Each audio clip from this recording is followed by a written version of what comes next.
Pura Besakih disebut Pura Purusa, sedangkan Pura Batur disebut Pura Perdana. Di Pura Besakih, Tuhan dipuja untuk menguatkan jiwa kerohanian umat untuk mencapai kebahagiaan spiritual, sedangkan di Pura Batur, Tuhan dipuja untuk menguatkan spiritual umat dalam membangun kemakmuran ekonomi. Tenang secara rohani dan makmur secara ekonomi merupakan dambaan universal setiap umat manusia di dunia ini. Mengapa disebut Pura Purusa dan Perdana? Hal ini diceritakan dalam lontar Usana Bali. Dalam lontar tersebut, diceritakan secara mitologis bahwa Gunung Mahameru di India sangat tinggi, hampir menyentuh langit. Kalau langit sampai tersentuh, maka hancurlah alam ini. Karena itu, Sang Hyang Pasupati mengambil puncak Gunung Mahameru di India dengan kedua tangannya. Bongkahan Gunung Mahameru itu diterbangkan ke Bali. Bongkahan yang digenggam dengan tangan kanan beliau menjadi Gunung Agung, sedangkan bongkahan pada tangan kiri beliau menjadi Gunung Batur. Di Gunung Agung disetanakan Sang Hyang Putrajaya atau Sang Hyang Mahadewa, sedangkan di Gunung Batur disetanakan Dewi Danu. Dewi Danu itu tidak lain adalah saktinya Dewa Wisnu. Dewa Wisnu adalah Tuhan sebagai dewanya air untuk kemakmuran makhluk hidup.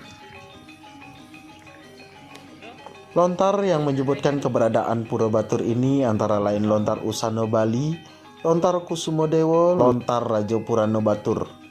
Menurut lontar tersebut, Pura Batur adalah pura sat kahyangan yang tergolong kahyangan jagat untuk memuja Tuhan sebagai dewa kemakmuran.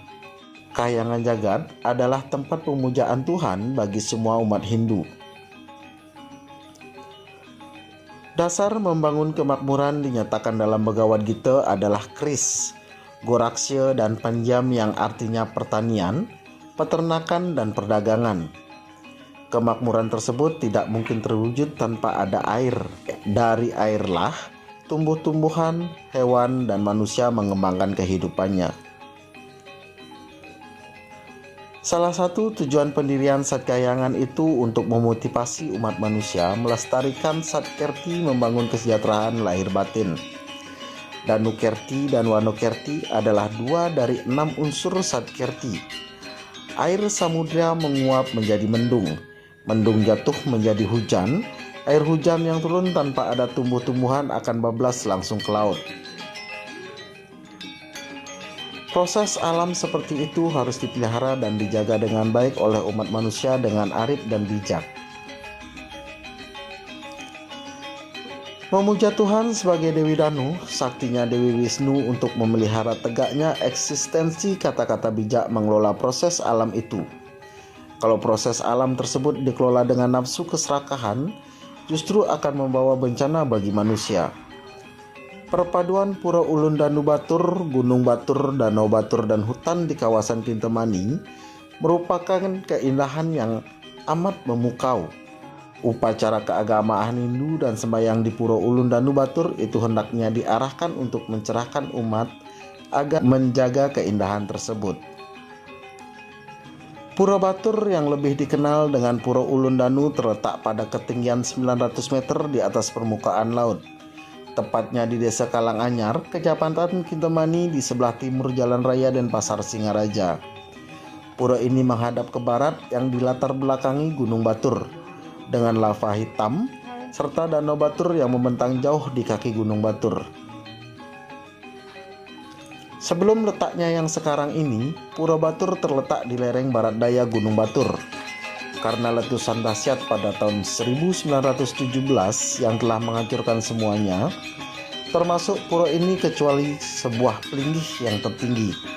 Akhirnya berkat inisiatif kepala desa bersama pemuka desa, mereka membawa pelinggih yang masih utuh dan membangun kembali Pura Batur ke tempat yang lebih tinggi, yakni pada lokasi saat ini. Upacara di pura ini dirayakan setiap tahun yang dinamakan Ngusaba Kedasa. Sebelum letusan Gunung Batur yang dahsyat pada tahun 1917, Pura Batur semula terletak di kaki gunung itu dekat tepi barat daya Danau Batur yang merusakkan 65.000 rumah, 2.500 pura, dan lebih dari ribuan kehidupan. Tetapi keajaiban menghentikannya pada kaki pura. Orang-orang melihat semua ini sebagai pertanda baik dan melanjutkan untuk tetap tinggal di sana.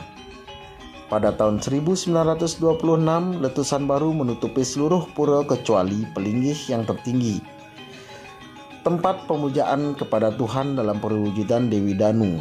Kemudian warga desa bersikeras untuk menempatkannya di tempat yang lebih tinggi dan memulai membangun kembali pura. Mereka membawa Pelinggih yang masih utuh dan membangun kembali Pura Batur.